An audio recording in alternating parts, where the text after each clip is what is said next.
जय जिनेन्द्र, सत श्री अकाल and very good morning to all. कैसे हैं आप सब? आई होप सब बहुत अच्छे होंगे। Welcome back to my channel universe place soul by Sapna Jain. मुझे उम्मीद है आप सबने मेरे चैनल को सब्सक्राइब भी किया होगा और शेयर भी किया होगा। कमेंट्स से मैं पढ़ती रहती हूँ, कोशिश करती हूँ सभी कमेंट्स के आंसर कर सकूँ, तो वो कर रही हूँ। फिर भी जिनके आंसर नहीं कर पाई हूँ, आप सबको बहुत बहुत धन्यवाद मेरे चैनल को सब्सक्राइब करने के लिए, शेयर करने के लिए, कमेंट्स करने के लिए। ऐसे ही लोगों के साथ शेयर करती रहिए ताकि अच्छी से अच्छी जानकारियाँ सब तक पहुँच सकें। हम और आप ये एक अच्छा काम कर सकते हैं दोस्तों, तो क्यों ना ये अच्छा काम करते रहें। तो चलिए, ओम अरहम नमः। ओम अरहम नमः। ओम अरहम नमः। दोस्तों, ईश्वर आप सबको और मुझे भी खूब यश, कीर्ति, वैभव, मान, सम्मान, धन दौलत, सुख समृद्धि, अच्छी सेहत और मानसिक सुख शांति और आध्यात्मिक सुख शांति प्रदान करे। दोस्तों, आज का हमारा वीडियो बसंत पंचमी के ऊपर स्पेशल है। माँ सरस्वती की आराधना हम किस तरह करें, किस तरह अपने जीवन में माँ सरस्वती का आगमन करके अपने विद्या, बुद्धि, विवेक का को हम आगे बढ़ा सकें और शिक्षा के क्षेत्र में तरक्की कर सकें, इस पे आधारित है हमारा वीडियो। तो चलिए शुरू करते हैं। हे शारदे माँ, हे शारदे माँ, अज्ञानता से हमें तार दे माँ। तू श्वेत वर्णी कमल पे विराजे, हाथों में वीणा मुकुट सर पे साजे। मन के हमारे मिटा दे अंधेरे, उजालों का हमको भी संसार दे माँ।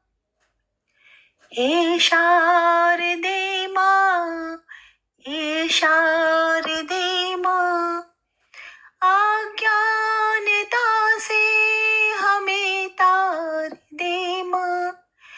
अज्ञानता से हमें तार दे माँ।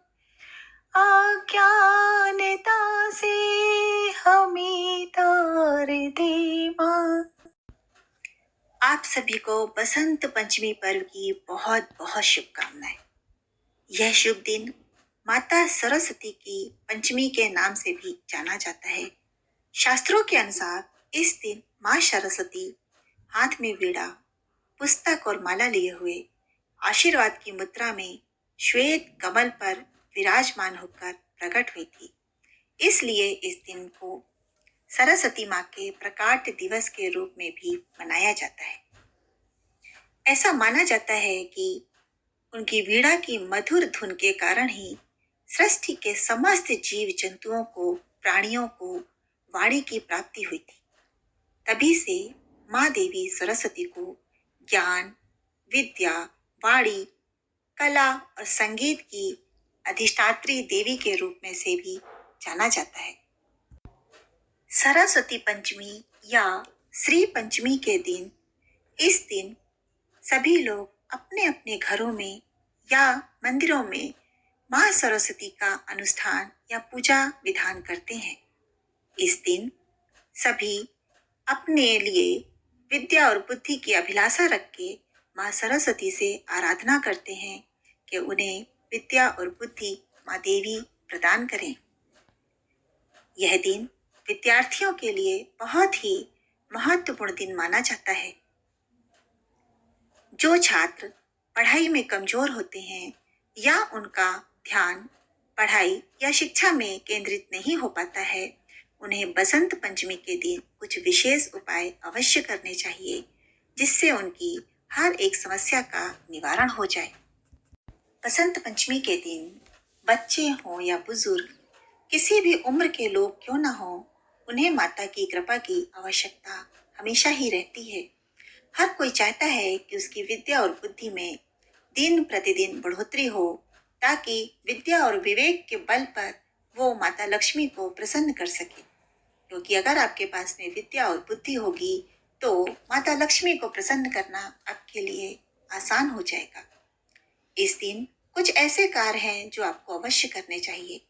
बसंत पंचमी के दिन सुबह स्नान करके पीले या सफेद वस्त्र या ऑरेंज कलर के वस्त्र अवश्य पहनने चाहिए। फिर माता सरस्वती की मूर्ति या उनका कोई चित्र उत्तर या पूर्व दिशा में स्थापित करके सफेद चंदन, पीले और सफेद फूल अर्पित करने के बाद आरती करें। दूध, दही, घी, शक्कर, शहद और तुलसी मिलाकर पंचामृत का भोग अवश्य माँ को लगाएं। माँ को खीर का भोग बहुत पसंद आता है। खीर का भोग लगाएं और उसमें शहद को मिश्रित करके माँ को इसका भोग लगाएं। इस दिन आप ओम एम सरस्वते नमः का जाप अवश्य करें। 108 बार आप जाप करें, यानी कि एक पूरी माला का जाप माँ के सामने बैठकर जरूर करें। यदि आपका बच्चा पढ़ाई से जी चुराता है, उसका पढ़ाई में मन नहीं लगता या उसकी बुद्धि थोड़ी सी कम चलती है पढ़ाई में, तो आप एक काम अवश्य करें। बच्चे के हाथ से हरे रंग के फल माँ को अर्पित करवाएं। हाँ जी दोस्तों, हरे रंग के फल जैसे बहुत से हरे फल आते हैं बाजार में, आप देख सकते हैं। जैसे अगर मैं बोलूं तो पपीता भी अगर आपका देखेंगे तो हरा पपीता जो थोड़ा सा कच्चा होता है। अभी आप देखेंगे अमरूद का सीजन है, आप वो भी ले सकते हैं। ऐसे बहुत से फल मार्केट में आपको मिल जाएंगे जो हरे रंग के हैं। उनका भोग माँ को अवश्य अर्पित करें और इस तरह करने से आपके बच्चे का मन पढ़ाई में लगने लगेगा। साथ में मैंने जो जाप बताई है कि ओम एम सरस्वते नमः का जाप अपने बच्चे से करवाएं, तो वो धीरे धीरे उसका मन पढ़ाई में लगने लगेगा। ये महा उपाय जो है बसंत पंचमी के दिन ही करना लाभदायक होता है। दोस्तों, यदि आपका बच्चा बोलने में थोड़ा सा स्पष्ट नहीं बोल पाता है या उसकी वाणी आपको पूरी तरह समझ में नहीं आती है या वो हकलाता या दुतलाता है, यानी वाणी में किसी प्रकार की बाधा है, तो एक छोटा सा उपाय आज के दिन अवश्य करिएगा। दोस्तों, अगर आपके पास चांदी की सिलाई है, यानी कि चांदी की एक छोटी सी स्टिक है या फिर चांदी का पेन है या फिर कोई पेन है आपके पास, सिंपल कोई पेन भी ले सकते हैं चांदी का ना हो तो। और उसमें क्या करें, केसर को घिस करके एक पतला सा पेस्ट बना लीजिए और चांदी की सलाई के नोक पर या पेन की नोक पर उसको लगा करके बहुत ही आहिस्ता तौर पे बच्चे की जीभा पर, यानी कि उसकी टंग के ऊपर आपको लिखना है कि ओम ह्रीम श्रीम सरस्वती नमः का मंत्र लिख सकते हैं। अगर आप इतना लिखते हैं तो धीरे धीरे देखेंगे कि आपके बच्चे की जो बोलने की प्रॉब्लम है वो खत्म होती जा रही है और बच्चा धीरे धीरे स्पष्ट तरीके से बोलना शुरू कर देता है। दोस्तों, जो बच्चे पढ़ाई में अच्छा करना चाहते हैं, आगे बढ़ना चाहते हैं, उन्हें छोटे छोटे से उपाय करने चाहिए। इसकी शुरुआत आप बसंत पंचमी के दिन से कर सकते हैं। आप जिस स्थान पर बैठकर पढ़ाई करते हैं, उस स्थान का जो रंग होता है उसे पीले रंग का कर लीजिए, यानी कि जिस जगह पर आप बैठकर पढ़ाई करते हैं उधर की सीट का कवर आप येलो कलर कर सकते हैं। आपके सामने टंगे हुए जो पर्दे हैं वो भी आप येलो कलर में कर सकते हैं और इस प्रकार से करने से आपका धीरे धीरे पढ़ाई में मन लगने लगेगा। तो दोस्तों, ये उपाय करके देखिए, आपको लाभ होगा, अवश्य लाभ होगा।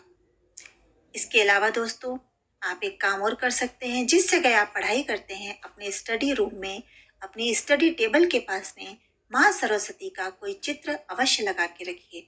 अगर चित्र लगा सकते हैं तो बहुत अच्छा, नहीं तो कोई मूर्ति है तो उनकी उनकी मूर्ति अवश्य लगाइए और जब भी आप पढ़ाई करने बैठे थोड़ा सा ध्यान लगाइए, माँ सरस्वती को प्रणाम कीजिए और उसके बाद अपनी पढ़ाई को, अपनी स्टडी को आरंभ कीजिए। तो देखेंगे आप धीरे धीरे आपका पढ़ाई का जो स्तर है, जो लेवल है वो चेंज होता जा रहा है और आप धीरे धीरे पढ़ाई में एकाग्र होते जा रहे हैं और आपकी विद्या बुद्धि जो है वो बढ़ने लगती है। दोस्तों, ऐसा भी माना जाता है कि अगर पति पत्नी में संबंध खराब चल रहे हैं, उनमें कोई विवाद चल रहा है, तो या तो उनका केस कोर्ट में चल रहा है या कोई उनके बीच में कोई स्वास्थ्य संबंधी परेशानी हो, तो इस दिन, जी हाँ दोस्तों, ये दिन बहुत ही स्पेशल दिन होता है। इस दिन अब बसंत पंचमी के दिन अर्गला स्तोत्र या कीलक स्तोत्र का पाठ करें तो उनके संबंधों में सुधार आता है और परिवार में आने वाली स्वास्थ्य परेशानियां भी धीरे धीरे खत्म हो जाती हैं। दोस्तों, अगर आपके घर में नवजात शिशु का जन्म हुआ है तो बहुत ही अच्छा दिन है कि आप बसंत पंचमी आपके बच्चे के जन्म के बहुत ही नज़दीक पड़ी है, तो आप एक छोटा सा काम करिए। आप, अगर आपके पास में चांदी की सलाई है तो बहुत अच्छा है, नहीं है तो कोई फिक्र की बात नहीं है। आप अपने हाथ की उंगली से भी ये काम कर सकते हैं, या फिर अगर आपके पास में कोई पेन है तो बहुत ही सहूलियत से और बहुत ही सावधानी से इस कार्य को करना है। आप शहद में डिप कर सकते हैं, बहुत ही शुद्ध शहद हो, नहीं तो जैसा कि मैंने बताया केसर का जो पेस्ट होता है वो बना लीजिए और नवजात शिशु को गोद में बैठा करके आप उसकी जीभा पे ओम एम, जी हाँ दोस्तों, ध्यान से सुनेंगे, ओम और एम, ये दोनों अक्षर साथ में लिखेंगे आप, ओम और एम मंत्र ये बच्चे की जीवा पर लिख दीजिए। आप देखेंगे कि आपका बच्चा बहुत ही बुद्धिमान और पढ़ाई के क्षेत्र में, शिक्षा के क्षेत्र में बहुत आगे बढ़ेगा। और दूसरी चीज, उसकी वाणी बहुत ही मधुर वाणी हो गई। हो सकता है आपका बच्चा संगीत के क्षेत्र में भी कोई बड़ा कारनामा, बड़ा कार्य करके आपको दिखाए। तो दोस्तों, ये बहुत ही पवित्र दिन माना जाता है। अगर ऐसा शुभ अवसर आपके घर में है कि कोई छोटा बालक है तो आप जरूर इसके साथ ये प्रयोग करके देखिएगा, पर हाँ, सावधानी पूर्वक करिएगा, क्योंकि बच्चे की टंग जो होती है बहुत ही नाजुक होती है, तो बहुत ही सावधानी से आपको ये कार्य करना है। तो दोस्तों, करिएगा जरूर और फिर आप इसका फर्क अपने जीवन में, बच्चे के जीवन में खुद भी देखेंगे और दूसरे भी देखेंगे। दोस्तों, माता सरस्वती संगीत की देवी हैं, कला की देवी हैं, वीणा वादनी है। तो अगर आप या आपका बच्चा संगीत के क्षेत्र में, म्यूजिक के क्षेत्र में कुछ करना चाहता है, इस ओर बढ़ना चाहता है, तो एक छोटा सा कार्य करिए। इस बसंत पंचमी के दिन आप ओम ह्रीम वाग वाग दिव्य ह्रीम ह्रीम नमः का जाप कराइए। ओम ह्रीम वाग दिव्य ह्रीम ह्रीम नमः। आप इसकी जाप रोज करिए, 108 जाप करिए, यानी एक पूरी माला आपको जाप की करनी पड़ेगी। प्रतिदिन आप इसका जाप करिए और माँ सरस्वती को शहद का भोग लगाइए, तो आप देखेंगे कि आपके जीवन में संगीत के क्षेत्र में बहुत तरक्की कर जाएंगे आप। तो दोस्तों, अगर आप इस क्षेत्र में सचमुच में बढ़ना चाहते हैं तो इस अपनी मेहनत के साथ साथ इस उपाय को जरूर करिए, तो आपकी मेहनत के साथ में माँ सरस्वती का आशीर्वाद भी मिल जाएगा। तो देखेंगे कि आप इस क्षेत्र में बहुत बड़ा काम कर सकते हैं। तो आप इस दिन को अवश्य उपयोग में लाइए और फिर इसके बाद प्रतिदिन इस मंत्र का जाप करिए और अपने जीवन में, अपने परिवार में खुद भी चेंज आप देख पाएंगे। दोस्तों, जिन बच्चों का मन पढ़ाई में नहीं लगता है या एकाग्रता की कमी होती है, वो जल्दी से कंसंट्रेट नहीं कर पाते हैं और कंसंट्रेट कर भी लेते हैं तो सडनली ही उनका कंसंट्रेशन खत्म हो जाता है। तो एक छोटा सा उपाय है जो आप कभी भी कर सकते हैं। अगर आप इसकी शुरुआत बसंत पंचमी के दिन से करते हैं तो बहुत ही अच्छा है। तो एक छोटी सी क्रिस्टल की बॉल लेकर के आ जाइए, जिसे स्फटिक की बॉल भी होती है, ग्लोब टाइप का होता है। तो आप वो क्रिस्टल का लेकर के आइए और अपने बच्चे की पढ़ाई, या आप खुद भी हो सकते हैं, तो अगर आपका मन भी काम में, अपने काम के प्रति नहीं लग रहा है और आपका काम भी कहीं लिखा पढ़ी या इसी क्षेत्र से जुड़ा हो, तो आप भी कर सकते हैं। तो इस बॉल को जो ग्लोब है स्फटिक का या क्रिस्टल का ग्लोब है, इसे अपनी आप टेबल पे रख लीजिए जहां आप काम कर रहे हैं, और स्टडी करने वाले बच्चे जो अपनी स्टडी टेबल पे रख सकते हैं। और पढ़ाई करते करते आप थोड़ा सा कंसंट्रेशन अब ग्लोब की तरफ लगाइए, अपने ध्यान को केंद्रित करिए और लगा करके फिर अपने कार्य को शुरू करिए। तो आप देखेंगे धीरे धीरे कंसंट्रेशन आपका बढ़ जाएगा। और अगर बीच बीच में आपका कंसंट्रेशन टूट जाता है, जैसा कि मैंने कहा, अभी बताया था कि कई बार ऐसा होता है, एकाग्रता हम ज्यादा देर तक नहीं रख पाते, तो आपको क्या करना है, उस ग्लोब को 2-3 बार घुमा देना है। जब उसे 2-3 बार आप घुमा देते हैं तो आप खुद धीरे धीरे महसूस करेंगे कि आपकी एकाग्रता जो है आपके काम के प्रति बढ़ गई है। चाहे वो आपका कोई ऑफिशियल काम हो या फिर आपका पढ़ाई से रिलेटेड कोई काम हो, पढ़ाई से रिलेटेड कोई क्षेत्र हो आपका, तो उस क्षेत्र में आप अच्छा काम करने लगेंगे और कंसंट्रेशन के साथ आप इस कार्य को संपन्न करने लगेंगे। तो दोस्तों, इस उपाय को जरूर करिएगा। दोस्तों, अगर आपके घर में कोई बच्चा ऐसा है जिसका पढ़ाई में मन नहीं लग रहा है या वो पढ़ाई के क्षेत्र में आगे नहीं बढ़ पा रहा है, तो उनके माता पिता पे एक जिम्मेदारी ये है कि अगर वो किसी निर्धन या ऐसे गरीब बच्चे की पढ़ाई की जिम्मेदारी ले लेते हैं, जीवन भर की ना ले सकें, ठीक है, ये बहुत आगे तक की बातें हो जाती हैं, फ्यूचर हो जाता है और शायद इतना हर कोई कैपेबल नहीं हो पाता है, तो आप 1 साल 2 साल जितना भी आप बच्चे का खर्चा उठा सकते हैं, तो अगर आप ऐसे किसी बच्चे की जिम्मेदारी ले लेते हैं कि हाँ, मैं इतने साल तक या इतने समय तक इसको पढ़ाऊंगा, इसका खर्चा उठाऊंगा, तो आप ये बिल्कुल जरूर बसंत पंचमी के दिन ऐसा कोई प्रण ले लीजिए कि आप उस बच्चे का आप खर्चा उठाएंगे, उसको पढ़ाई के क्षेत्र में आगे बढ़ाएंगे, किसी भी प्रकार की आप उसे जो भी मदद है वो देंगे। तो इस तरह जब आप करने लगते हैं तो आप देखिएगा कि माँ सरस्वती की कृपा आपके बच्चे के लिए जरूर बन जाती है, क्योंकि आप एक बच्चे को पढ़ाई के क्षेत्र में आगे बढ़ा रहे हैं, उसे कम से कम माँ सरस्वती का आशीर्वाद मिल रहा है, तो उसकी वजह से कहीं ना कहीं माता आपके बच्चे पे या आप पे प्रसन्न होती हैं। तो ये उपाय बहुत ही कारगर है कि आप दूसरे बच्चे की मदद करेंगे तो ईश्वर आपके बच्चे की मदद करेगा, आपकी मदद करेगा। तो इस तरह जब आप करते हैं तो आप खुद महसूस करेंगे कि धीरे धीरे आपका बच्चा भी पढ़ाई के क्षेत्र में आगे बढ़ रहा है और एकाग्र हो रहा है और उसका मन पढ़ाई में लगने लगेगा। तो ये भी एक उपाय है, आप इसको भी कर सकते हैं। दोस्तों, अगर आप भी चाहते हैं कि आपके बच्चों का मन पढ़ाई में लगे, तो एक छोटा सा उपाय साथ में और करिएगा। करना सिर्फ आपको इतना है कि अगर आप चाहते हैं आपके बच्चों का मन पढ़ाई में लगे और आपके बच्चे तरक्की करें, तो जो निर्धन बच्चे होते हैं, जो गरीब बच्चे होते हैं, जो जिंदगी में पढ़ना लिखना तो चाहते हैं पर अभाव की वजह से या समुचित साधन ना होने की वजह से वो अपनी लाइफ में अच्छा नहीं कर पाते हैं, तो आपको इस दिन अपने बच्चों के हाथों से जो है पढ़ने वाली सामग्री, जैसे किताब, कॉपी, पेंसिल, रबर, जो भी होती है, हमारे समय में तो स्लेट बत्ती भी हुआ करती थी, तो जो भी सामान पढ़ाई से रिलेटेड होता है वो सारा सामान अपने बच्चों के हाथों से गरीब बच्चों को बंटवाइए। दोस्तों, अगर आप ऐसा करके देखते हैं तो आप खुद देखेंगे कि आपके बच्चे को एक तो बहुत मानसिक खुशी मिलेगी, साथ ही आपके बच्चे को जो दुआएं मिलेंगी और माँ सरस्वती का आशीर्वाद मिलेगा, इससे आपका बच्चा पढ़ाई के क्षेत्र में अच्छा करने लगेगा और तरक्की करने लगेगा। तो दोस्तों, आपको ज्यादा नहीं, 11 से 15 बच्चे, 21 बच्चे, जो भी अपनी आप सुविधा और क्षमता के हिसाब से देख सकते हैं, 5 से शुरू करके आप कितना भी ले जा सकते हैं, मिनिमम 5 बच्चे होने चाहिए, 5, 11, 21, जो भी आप कर सकते हैं अपनी सुविधा से, अपनी जरूरत के हिसाब से। तो अपने बच्चों के हाथों से आप ये जो है पढ़ाई की सामग्री का जरूर दान करवाइए और अपने जीवन में, अपने बच्चों के जीवन में होने वाले परिवर्तन को खुद भी महसूस कीजिए।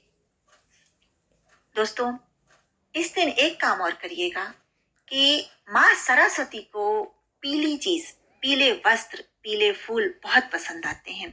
बसंत का दिन है तो आप एक काम करिएगा, पीले कपड़े। दोस्तों, पीले कपड़े जो होते हैं, वैसे पीला रंग जो होता है गुरु का रंग होता है, तो गुरु की कृपा भी आपके ऊपर बनेगी और माँ सरस्वती की कृपा भी आपके ऊपर बनेगी। तो पीले कपड़े, पीले वस्त्र जो हैं गरीब कन्याओं को दान करवाइए। छोटी छोटी कन्याएं होती हैं, आप कुछ भी ले सकते हैं उनकी जरूरत के हिसाब से, जो सामान उनका है, तो आप कोशिश करिए कि जो भी चीज आप दें उनके उपयोग में आनी चाहिए। तो आप पीले वस्त्रों का दान करिए। तो जो गरीब कन्याएं होती हैं आप उन्हें दान करिए और इस हिसाब से माँ सरस्वती की कृपा आपके ऊपर, आपके परिवार के ऊपर हमेशा बनी रहेगी। दोस्तों, जैसे कि मैंने पहले भी बताया कि माता सरस्वती को पीले वस्त्र, पीली चीज बहुत पसंद आती है, तो माँ सरस्वती को खीर का भोग अवश्य लगाइए। खीर के भोग में आप शहद को मिश्रित जरूर कीजिए, बहुत ज्यादा नहीं, थोड़ा सा ड्रॉप आपको मिक्स करना है और बाकी तो शुगर के साथ आप खीर बनाइए। ऊपर से आप शहद को मिक्स कर सकते हैं जब वो थोड़ी सी ठंडी हो जाती है। साथ में पीला कलर जो है माँ सरस्वती को बहुत पसंद आता है, तो उसमें थोड़ी सी केसर मिला दीजिए, अगर आप ऐसा कर सकते हैं तो। अगर आप नहीं कर सकते हैं तो कोई बंधन नहीं है आपके लिए। अगर आप खीर में केसर और शहद मिला के माँ सरस्वती को अर्पण करते हैं तो माँ बहुत प्रसन्न होती हैं। तो दोस्तों, ये छोटा सा उपाय था, इसे भी करके देखिए। अगर आप ये नहीं कर सकते हैं तो एक और ही सरल उपाय आपको बताती हूँ पीले कलर के लड्डू ले लीजिए, चाहे वो मगध के लड्डू हों, चाहे आपके बूंदी के लड्डू हों, माँ सरस्वती को वो भी आप अर्पण कर सकते हैं। सबसे ज़्यादा माँ तो आपकी भावनाएँ देखती हैं, आप किस भावना, किस इंटेंशन के साथ माँ को भोग लगा रहे हैं। आप प्यार से और अपने पूरी श्रद्धा भक्ति से एक छोटा-सा फल भी माँ को अर्पण करेंगे, तो बड़े-बड़े 56 भोग से भी ज़्यादा माँ को प्रिय होता है। तो दोस्तों, पूरी श्रद्धा और भक्ति से माँ की आराधना कीजिए और माँ की कृपा पाइए। तो दोस्तों, ये थे छोटे-छोटे से लेकिन बहुत ही महत्वपूर्ण, बहुत ही स्पेशल उपाय। ये उपाय अगर आप करते हैं तो आपके जीवन में बहुत सारे पॉजिटिव परिवर्तन आएँगे। आप माँ सरस्वती को प्रसन्न करके माँ लक्ष्मी की कृपा प्राप्त कर सकते हैं, क्योंकि अगर बुद्धि आपके पास में है, तो पैसा आप कभी भी बना सकते हैं, पैसा आप कभी भी कमा सकते हैं। तो दोस्तों, हमेशा बुद्धि की जो माँ है, यानी कि माँ सरस्वती, और शिक्षा और ज्ञान की जो देवी है माँ सरस्वती, उन्हें प्रसन्न कीजिए। दोस्तों, छोटे-छोटे से उपाय हैं, इन्हें आप करिए, अपने दोस्तों के साथ शेयर कीजिए, अपने रिश्तेदारों के साथ शेयर कीजिए और इस वीडियो को ज़्यादा से ज़्यादा लोगों के साथ शेयर कीजिए, ताकि ज़्यादा से ज़्यादा लोगों तक ये ज्ञान, ये शिक्षा, ये उपाय पहुँच सकें और उनके परिवार में भी खुशहाली आ सके, उनके परिवार में भी होनहार बच्चे हों, ताकि ये होनहार बच्चे देश का भला कर सकें, देश की युवा पीढ़ी बन सकें, देश का अच्छा भविष्य बन सकें। तो दोस्तों, इसी के साथ ही हमारे आज के वीडियो में इतना ही। आप सभी को नमस्कार। जय जिनेंद्र।